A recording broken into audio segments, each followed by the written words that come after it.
अरे ये कमेटी की स्पेलिंग क्या होती है? डबल एम और डबल टी है या सिंगल एम है? आपके साथ भी ऐसा होता है कि सिंपल सी स्पेलिंग्स याद ही नहीं रहती, और कभी कभी फोन में ऑटो करेक्ट नहीं चलता, और कभी कभी आप किसी के सामने लिख रहे हो और सिंपल सी स्पेलिंग आपको याद नहीं आ रही है। एम्बेरेसिंग लगता है ना? हमारे शरीर में कभी कोई बीमारी होती है ना, तो उसका साइन कोई जरूर दिखाई देता है। ये भी वैसा ही है। ज्यादातर लोगों का ब्रेन हर सेकंड में शिफ्ट कर रहा है। रील्स देख रहे हैं तो स्क्रॉल करते चले जा रहे हैं, फिर व्हाट्सएप पे कोई नोटिफिकेशन आ गई, फिर स्नैपचैट खोल लिया, उसके बाद फेसबुक चला लिया।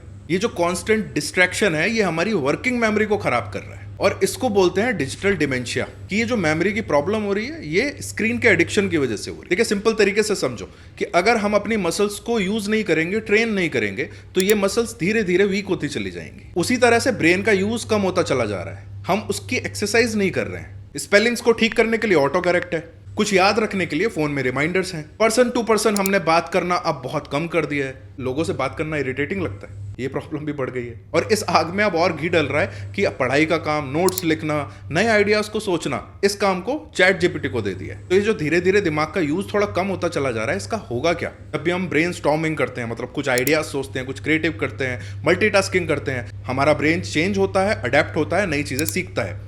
इसको बोलते हैं न्यूरोप्लास्टिसिटी। और ऐसा करने से ब्रेन के अंदर ब्लड का सर्कुलेशन भी बढ़ता है। ब्रेन का यूज कम करने से, इस तरह की एक्टिविटीज ना करने से, तो ब्रेन के कुछ हिस्से एक्टिवेट नहीं होते हैं, काम नहीं करते। धीरे धीरे उनमें ब्लड का फ्लो कम होता चला जाता है, जिससे ब्रेन का साइज कम होता है, एजिंग फास्ट होती है, थिंकिंग और जजमेंट में प्रॉब्लम्स आती हैं, इमोशंस को रेगुलेट करना मुश्किल हो जाता है। जैसे ये बोल रहे थे अभी कि लोग इरिटेटिंग लगते हैं क्योंकि ह्यूमन इंटरेक्शन अच्छा नहीं लगता, इतना दिमाग लगाना ही नहीं है। और ओल्ड एज में अल्जाइमर्स जैसी बीमारियां होने के चांसेस बढ़ते हैं। सॉल्यूशन क्या है? जिन लोगों का फोन्स का, लैपटॉप का स्क्रीन टाइम ज्यादा है, काम ही वहीं से होता है, उनको अपना स्क्रीन टाइम मैनेज करने की जरूरत है। कि काम के बाद भी किसी दूसरी स्क्रीन के सामने बैठ गए, वो ठीक नहीं है। आप एंटरटेनमेंट के लिए अगर फोन में स्क्रॉल कर रहे हो, वो ठीक है, लेकिन आपके घंटे निकल जाते हैं स्क्रॉल करते हुए, आपको टाइम का पता नहीं चलता, वो ठीक नहीं है। स्क्रॉल करते करते आप इतने फिक्स हो जाते हो फोन में, आपको दूसरी चीजों पे फोकस करने में टाइम लगता है, आपको अपने आप को रिकलेक्ट करने में टाइम लगता है, वो ठीक नहीं है। एक पेज डेली जरूर पढ़ो,